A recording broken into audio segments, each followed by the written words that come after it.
Hello, campers. I want to tell you a story. Some years ago, we went camping along a river right outside Yosemite National Park. Can't remember the name of the river, but it's a wild and scenic river. And we got there, we left Friday night and got there in the middle of the dark. It was like 11 p.m., midnight. We had a camper van and all climbed in our little bunk.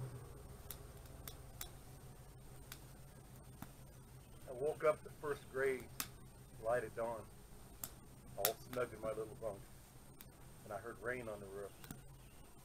Oh, I was thinking how sweet it is to hear the pretty rain dropping on the roof, and I'm snug in my little bed. And then I realized, before we turned in, I'd unloaded my firewood out of the Jeep we were towing, and I piled it outside.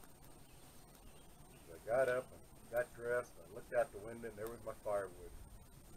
And it was really pouring down. So I didn't know exactly what to do, but I had a tarp, so I grabbed my tarp and went and tarped my wood. And I didn't bring any newspaper with me back in those days to start a fire with, so I wasn't sure how I was going to get this fire started. All I had was my wooden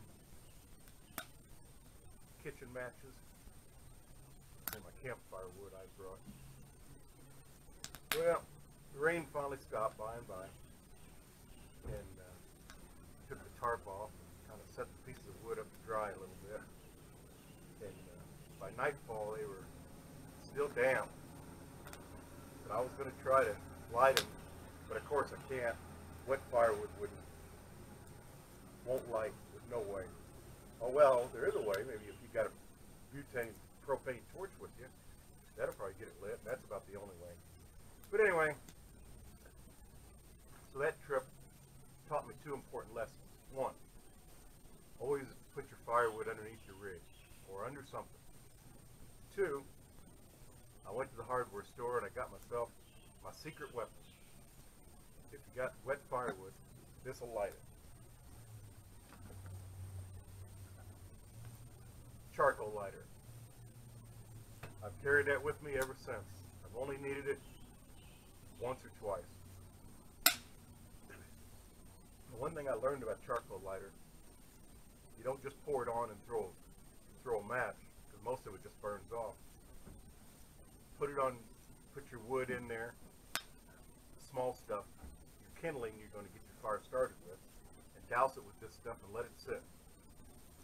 2, 3, 4, 5 minutes. It'll soak into the wood and it'll do a better job for you.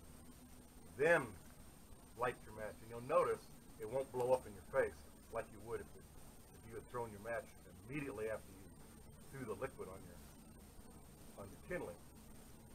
And it works, and it'll start. And the fuel itself, sometimes it gets so wet it doesn't want to start, so sometimes you got to keep adding a little bit. You just got to generate that heat. Once you got that heat generated enough to where it'll dry out that moisture and get it started, and then you can add your bigger pieces. And you should have your bigger pieces over here, have them soaking, being ready, and just the first couple. And then you can have a campfire. There's nothing worse than waking up on a cold, rainy, wet morning in the woods, and you can't even have a campfire to give you a little bit of comfort. So try that. Carry some of that with you. Like I said, let it soak, and don't overdo it. You don't want to have an explosion, but it's a good tool to use, and it'll get your fire going. See, I got my shovel handy at all times. We don't want any forest fires. All right, campers.